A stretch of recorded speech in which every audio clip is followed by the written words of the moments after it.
Hola, bonjour à tous. Hello to everyone. Je suis Luc Talbourdet, le président de l'IMOCA, et je suis heureux d'avoir l'occasion de m'adresser aux journalistes et à tout le monde de la voile suite à l'Assemblée générale de l'IMOCA qui a eu lieu vendredi dernier.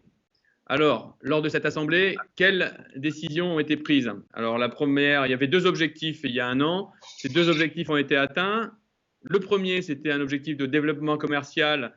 Vous avez déjà été au courant de notre accord avec Sir Keith Mills et OSM qui permet d'avoir un développement commercial fort pour les années à venir. On y reviendra. Le deuxième point qui était attendu de toute la communauté de la voile, c'était quelles sont les règles pour les années à venir.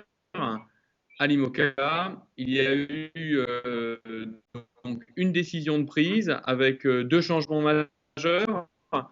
Le premier changement, c'est sur les règles de quilles de conception, où la classe a décidé à la grande majorité de choisir des quilles à l'avenir forgées dans la masse, et donc d'accroître la sécurité des quilles des navires IMOCA.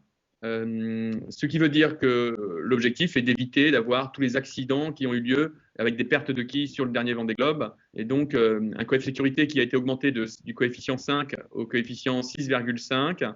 Voilà, donc les bateaux ne pourront pas, les projets ne pourront pas concevoir des quilles ou jouer sur les quilles pour être plus performants. Donc ça, c'est une très bonne décision de sécurité et de fiabilité. Donc c'est une très bonne nouvelle pour les sponsors, en premier lieu pour les marins, je dirais, pour les sponsors, et puis aussi pour les courses, pour les organisateurs de courses.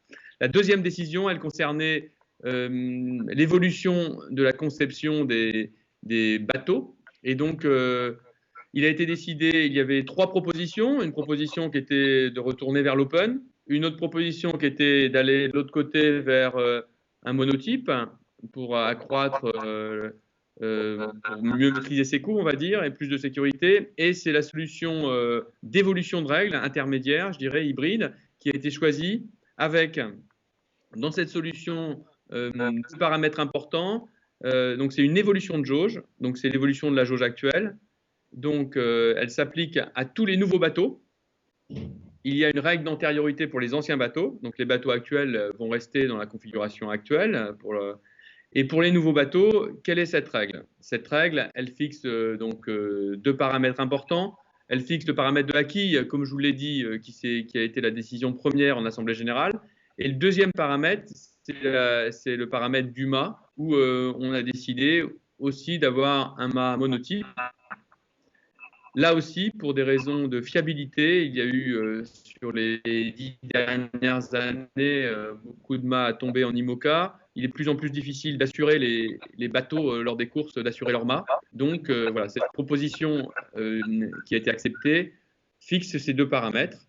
Voilà. L'autre, donc après, pour le reste de la jauge, c'est une évolution de jauge, c'est-à-dire qu'on prend la règle actuelle et on la fait évoluer, donc avec un mât fixe, une quille fixe. Et d'autre part, pour relibérer d'autres endroits de créativité pour les architectes, on a supprimé, alors là c'est pour les spécialistes, la règle des 10 degrés. Cette règle des 10 degrés, quelle est-elle? Elle indique, elle fait que les bateaux sont aussi larges que ça aujourd'hui, puisque tous les bateaux, les derniers bateaux, sont plutôt des bateaux assez larges, l'ordre de 5 mètres 50 à 6 mètres. Et donc, cette règle des 10 degrés est supprimée. Et pourquoi peut-on la supprimer? Parce que de l'autre côté, la règle de stabilité, aujourd'hui, on s'est aperçu qu'elle était contrôlée par la règle d'AVS Worst Case, donc l'angle le pire sur lequel, au bout d'un moment, le bateau il se retourne. Donc cet angle-là, il est fixé désormais. Il était fixé à 110 degrés, l'AVS Worst Case, et désormais, il est fixé à 114 degrés.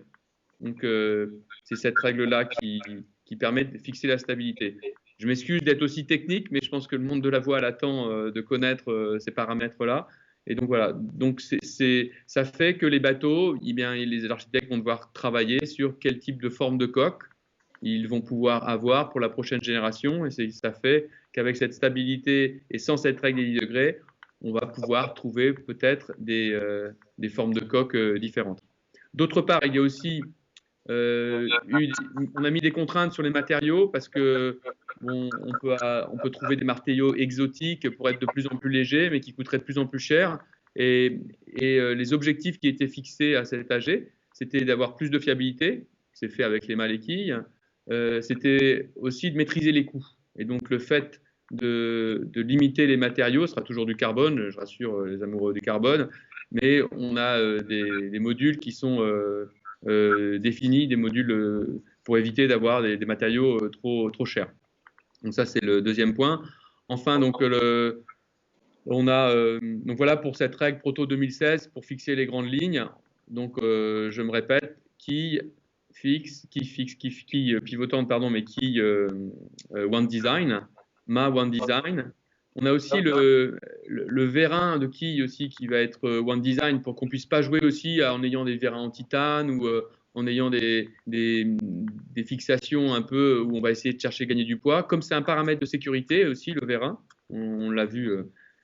Jérémy Bayou sur Maître Coq a eu un problème de fixation sur le dernier Vendée Globe. Bon, c'était lié à un choc, mais donc on n'aura pas ce problème-là. Donc voilà un peu pour les règles de sécurité et les règles de l'évolution de la nouvelle quille.